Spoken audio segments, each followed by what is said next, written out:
Welcome back guys. आज मैं explain करूंगा सेक्स एजुकेशन के एपिसोड 5 को। तो चलिए शुरू करते हैं। एमी और उसके फ्रेंड साथ बैठे होते हैं। सभी के फोन पर एक न्यूड लड़की का फोटो आता है जिसका फेस नहीं दिख रहा होता। एमी के फ्रेंड्स उसे देखकर हंसने लगते हैं, जिनमें रूबी कहती है कि अगर ऐसी बॉडी उसकी होती तो वो मर जाती। बाहर जैक्सन मेव से बात करते हुए मेव को डिनर पर बुलाता है क्योंकि उसके पेरेंट्स उससे मिलना चाहते हैं। मेव कहती है कि वो सोचकर बताएगी। जैक्सन शाम में मिलते हैं कहकर चला जाता है। एरिक और ओटिस साथ स्कूल पहुंचते हैं। उन्हें देखकर एरिक कहता है कि उनको साथ में 1 महीना हो गया। ओटिस कहता है कि वो सब भूल चुका है, अब ज्यादा क्लिनिक भी नहीं जाना पड़ता अब और जो चाहे वो कर सकता है। ओटिस एरिक का बर्थडे सेलिब्रेट करने के लिए मूवी टिकट लाया होता है, जिसे देखकर एरिक काफी खुश हो जाता है। ओटिस उसे टाइम पर और बर्थडे ट्रेडिशन कॉस्ट्यूम पहनकर आने के लिए कहता है। एमी के फ्रेंड्स बात कर रहे होते हैं कि वो अगली बॉडी किसकी होगी। रूबी कहती है कि वो पक्का मेव की होगी। मेव उनको मिडल फिंगर दिखाकर वहां से चली जाती है। रूबी भी उसके पीछे जाती है और पुराने बाथरूम जाकर मेव से कहती है कि ये फोटो उसकी है और उसे मेव की हेल्प चाहिए। मेव पूछती है कि तो उसने उसका नाम क्यों लिया।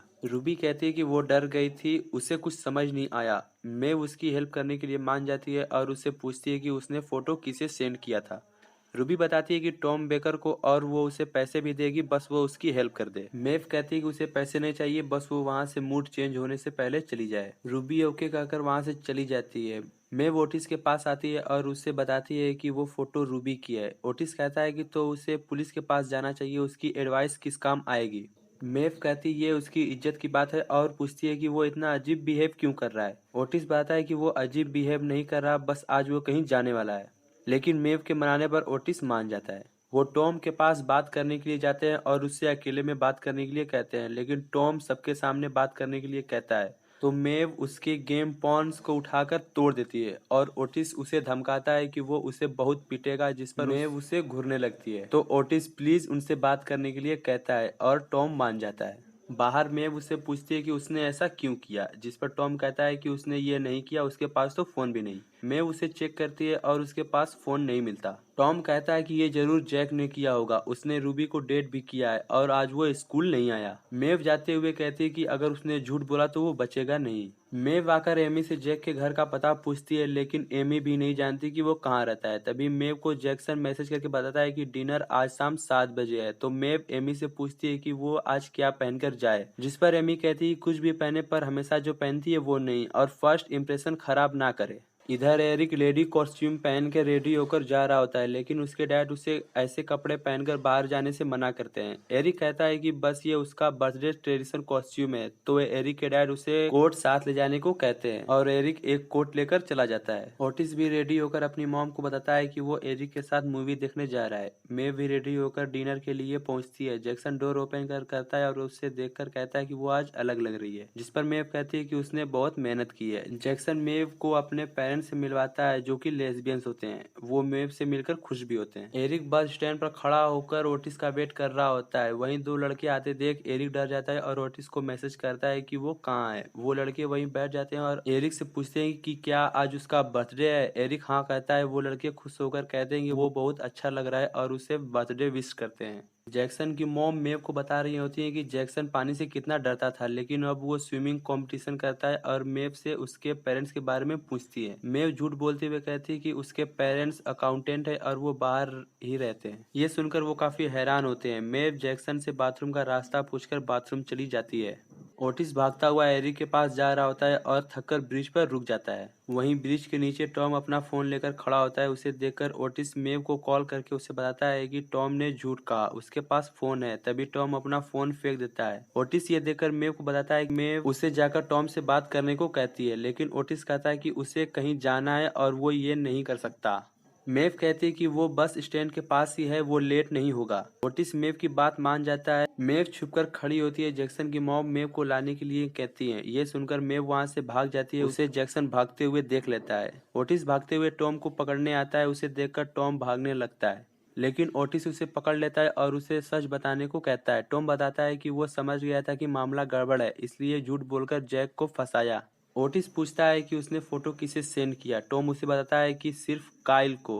तभी ओटिस के पास एरिक का कॉल आता है और उसे बताता है कि वो जल्दी आए, बस आ गई। ओटिस भागता हुआ आ रहा होता है और उसे बस में जाकर बस रोकने को कहता है। एरिक बस में जाकर ड्राइवर से कुछ देर वेट करने को कहता है, लेकिन बस नहीं रुकती। एरिक बाहर ओटिस को देखता है, लेकिन बस ना रुकने की वजह से वो बस में नहीं चढ़ पाता। ओटिस एरिक को सिनेमा हॉल के बाहर वेट करने को कहता है, वो अगली बस से वहां आ जाएगा। एरिक सैड होकर बस में बैठ जाता है। ओटिस बस स्टैंड पर बस का वेट करने लगता है। वहां मेव भी आ जाती है और टॉम के बारे में पूछती है। ओटिस गुस्से में कहता है कि वो नहीं जानता है और उसकी वजह से उसकी बस मिस हो गई। मेव कहती है कि उसने जबरदस्ती तो नहीं करी थी, वो खुद आया।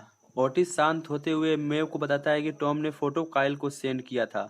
मेव ओटिस को साथ चलकर काइल से बात करने को कहती है, लेकिन ओटिस मना करते हुए कहता है कि वो बस का वेट कर रहा है। मेव उसे बताती है कि अगली बस 1 घंटे बाद है, लेकिन ओटिस कहता है कि वो नहीं आएगा। मैं उसे तुम्हारी मर्जी कहकर वहां से जाने लगती है। ओटिस कुछ सोचकर फिर से उसके साथ जाने लगता है और पूछता है कि वो कहाँ जा रहे हैं। मैं बताती है कि वो एमी के घर मिलेगा। अगले सीन में काइल एमी के घर स्मोक कर रहा होता है। वहाँ रूबी और उसके फ्रेंड्स भी साथ होते हैं। मेव और ओटिस भी वहाँ आते हैं और कहते हैं कि उन्हें काइल से बात करनी है। एमी आकर वहाँ उन्हें बताती है कि वो अंदर किचन में है। मेव और ओटिस काइल से बात करने के लिए किचन जाते हैं, लेकिन काइल नशे में जमीन पर पड़ा होता है। मेव उससे गुस्से में जोर से चिल्लाकर फोटो के बारे में पूछने लगती है। ओटिस उसे रोकते हुए कहता है कि इसका क्या फायदा, वो अभी नशे में है और ये बकवास है, रूबी को पुलिस के पास जाना चाहिए था। जिस पर मेव कहती है कि वो अभी तक नहीं समझा। ओटिस मेव को कहता है कि वो समझता है, वो इसके पास तभी आती है जब उसे कोई काम होता है। जिस पर मेव कहती है कि ऐसी बात नहीं है, वो उसका दोस्त है। ओटिस कहता है कि अगर वो उसकी दोस्त होती तो वो समझती कि उसे उसके दोस्त एरिक के पास होना चाहिए, लेकिन मालूम नहीं वो यहाँ क्यों है। तो मेव उसे जाने के लिए कहती है और ओटिस वहां से जाने लगता है। मेव ओटिस को रोकते हुए कहती है कि उसने रूबी से पैसे नहीं लिए, बस वो रूबी के साथ वो नहीं होने देना चाहती जो उसके साथ हुआ। और ओटिस को बताती है कि एक पार्टी में साइमन ने उसे किस मांगी थी, लेकिन उसने मना कर दिया और साइमन ने पूरे स्कूल में बदनाम करते हुए कहा कि मेव ने साइमन और उसके फ्रेंड से एक साथ सेक्स किया। तब से सभी उसे चिढ़ाते हैं। ये सुनकर ओटिस वहाँ रुक जाता है और वो काइल को होश में लाने के बारे में सोचने लगते हैं। वो मार्केट से लेमन जूस लेने जा रहे होते हैं। ओटिस एरिक को कॉल करके उसे बताता है कि कुछ इमरजेंसी होने की वजह से वो नहीं आ पाएगा, वो मूवी अकेले देख ले।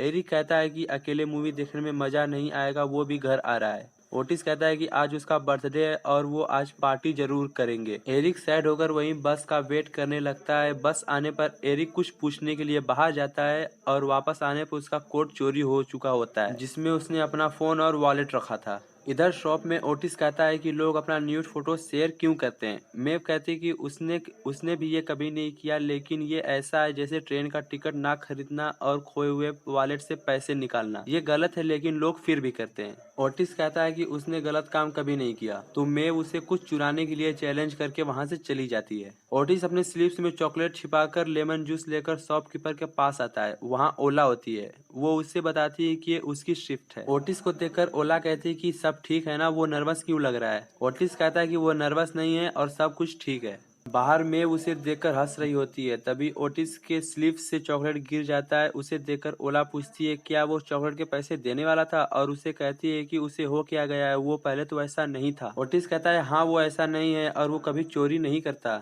ओला कहती है अब उसे पुलिस बुलाना होगा, जिसे सुनकर ओटिस डर जाता है। ओला हंसने लगती है और कहती है कि ये मजाक था, और वो चॉकलेट अपनी तरफ से ओटिस को गिफ्ट करती है। उन्हें हंसते हुए बातें करते देख मेव को अच्छा नहीं लग रहा होता। ओटिस बाहर आकर मेव को बताता है कि वो पकड़ा गया। मेव स्माइल करने लगती है और वो वापस आकर काइल से फोटो के बारे में पूछने लगते हैं। काइल उन्हें बताता है कि उसके पास ऐसी फोटोज आती रहती है, लेकिन उसने ये फोटो किसी को शेयर नहीं किया। वहाँ रूबी आती है और काइल चला जाता है। रूबी उनसे कहती है कि क्या उन्होंने पता लगा लिया। तभी वहाँ ओलिविया भी आ जाती है और रूबी से पूछती है कि यहाँ क्या हो रहा है। रूबी ओलिविया को बताती है कि ये फोटो उसकी है और अब उसके इज्जत की धज्जियां उड़ने वाली हैं। मेव ओटिस को उसे समझाने के लिए भेजता है। ओटिस आकर उसे समझाते हुए कहता है कि उसे ज्यादा टेंशन नहीं लेना चाहिए, ज्यादा से ज्यादा लोग उसका मजाक उड़ाएंगे। तो रूबी कहती है कि अगर मजाक उड़ाना होता तो वो फोटो फेस के साथ सबको सेंड करता, ये तो टॉर्चर है। ये सुनकर मेव कहती है कि टॉर्चर करना, तड़पाना ये एक लड़की का काम है, पक्का ये एक लड़की है। और रूबी से पूछती है कि कितनी लड़कियां उससे नफरत करती होंगी। तो रूबी कहती है कि मुझसे तो सभी लड़कियां नफरत करती हैं और ओलिविया को अपना फोन देकर घर जाने के लिए टैक्सी बुक करने को कहती है। ये देखकर ओटिस और मेव कुछ सोचते हैं और ओटिस रूबी से पूछता है कि उसके फोन का पासवर्ड किसे किसे पता है, जिस पर रूबी कहती है कि बस ओलिविया को। ये सुनकर मेव स्माइल करते हुए रूबी को देखने लगती है, जिससे रूबी ओलिविया से पूछती है कि क्या ये उसने किया है।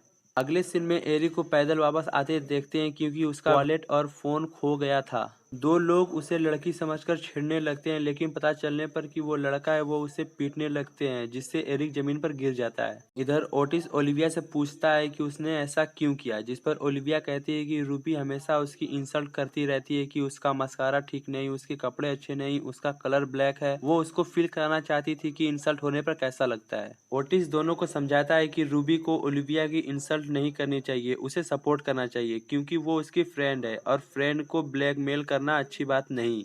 जिसे सुनकर ओलिविया रूबी को सॉरी बोलकर फिर से फ्रेंड्स बनने को कहती है, लेकिन रूबी आई हेट यू कहकर चली जाती है। ओटिस मेव से पूछता है कि उसे कैसे पता चला ये लड़की का काम है। मेव कहती है कि वो क्राइम स्टोरीज पढ़ती है। कुछ लोग एरिक की हेल्प करते हैं। उनसे फोन लेकर एरिक ओटिस की मॉम को कॉल करके उन्हें पिक करने के लिए बुलाता है। ओटिस और मेव साथ वापस लौट रहे होते हैं। मेव को ठंड लग रही होती है, तो ओटिस अपना स्वेटर मेव को पहनने के लिए देता है। मेव स्वेटर पहन लेती है, लेकिन उसका स्लीव काफी बड़ा होता है, जिसे ओटिस ठीक करने लगता है और दोनों किस करने वाले होते हैं, लेकिन ओटिस मेव को बताने लगता है कि वो अभी तक वर्जिन है और उसे ये पता होना चाहिए। मेव कुछ सोचने लगती है और वहाँ से चली जाती है। ओटिस भी घर पहुँचता है, वहाँ एरिक भी होता है। ओटिस की मॉम उन्हें बात करना चाहिए कहकर वहाँ से चली जाती है। ओटिस एरिक को बताने लगता है कि वो और मेव किस करने वाले थे। ओटिस एरिक की चोट देखकर पूछता है कि वो कैसे लगी। एरिक ओटिस की बात सुनकर गुस्सा हो जाता है और कहता है कि तो वो इसलिए उसके पास नहीं आया क्योंकि वो मेव के साथ था, उसे अपने अलावा किसी की भी परवाह नहीं। ओटिस कहता है कि तो इसमें गुस्सा होने वाली बात कौन सी है। एरिक कहता है कि उनकी दोस्ती सब तब से है जब वो 9 साल के थे। उसे इन कपड़ों में उसने अकेला छोड़ दिया सिर्फ मेव की वजह से, जो कुछ दिनों पहले मिली है। वो बदल चुका है, पहले वो ऐसा नहीं था। ओटिस भी कहता है कि एरिक को पसंद नहीं कि वो किसी और के साथ घूमे। ये सुनकर एरिक गुस्सा हो जाता है और वहाँ से चला जाता है। ओटिस भी गुस्सा होकर अपने रूम में चला जाता है। एरिक अपने घर पहुंचता है। उसके डैड उसके चोट के बारे में पूछते हैं, लेकिन एरिक कहता है कि उसे इसके बारे में बात नहीं करना। तो उसके डैड कहते हैं कि अगर उसे ऐसे जीना है तो उसे टफ बनना पड़ेगा। जिसे सुनकर एरिक अपने रूम में जाता है और वहां रोने लगता है। मेव भी वापस आकर जैक्सन को सॉरी बोलती है और उसे बताती है कि सबकी बातें सच है जो लोग उसके फैमिली के बारे में कहते हैं। जैक्सन भी बताता है कि उसके पेरेंट्स बस उसकी वजह से साथ रहते हैं और वो किस करने लगते हैं। अगली सुबह हेडमास्टर के स्पीच में रूबी ओलिविया के साथ नहीं बैठती और ओटिस भी अकेला बैठा होता है। हेडमास्टर कहते हैं कि स्कूल में गंदे फोटो शेयर करना मना है। पीछे एक लड़का चिल्लाता है कि ये फोटो रूबी की है। ओलिविया को ये सुनकर बहुत बुरा लगता है और खड़ी होकर कहती है कि ये फोटो उसकी है। हेडमास्टर उसे बैठने को कहते हैं। तभी मेव भी खड़ी होती है और कहती है कि ये फोटो उसकी है। एमी भी खड़ी होकर कहती है कि ये फोटो उसकी है और धीरे धीरे बहुत सारी लड़कियां खड़ी होती हैं और कहती हैं कि ये फोटो उनकी है। हेडमास्टर सबको बैठने को कह रहे होते हैं, तभी रूबी भी खड़ी होती है और ओलिविया का हाथ पकड़कर कहती है कि ये फोटो उसकी है और ये एपिसोड यहीं खत्म हो जाता है। आई होप कि गाइज आपको ये वीडियो पसंद आए। वीडियो अच्छी लगी तो लाइक एंड सब्सक्राइब। मिलते हैं नेक्स्ट वीडियो में, तब तक keep smiling, be happy, be blessed. Now our journey begins.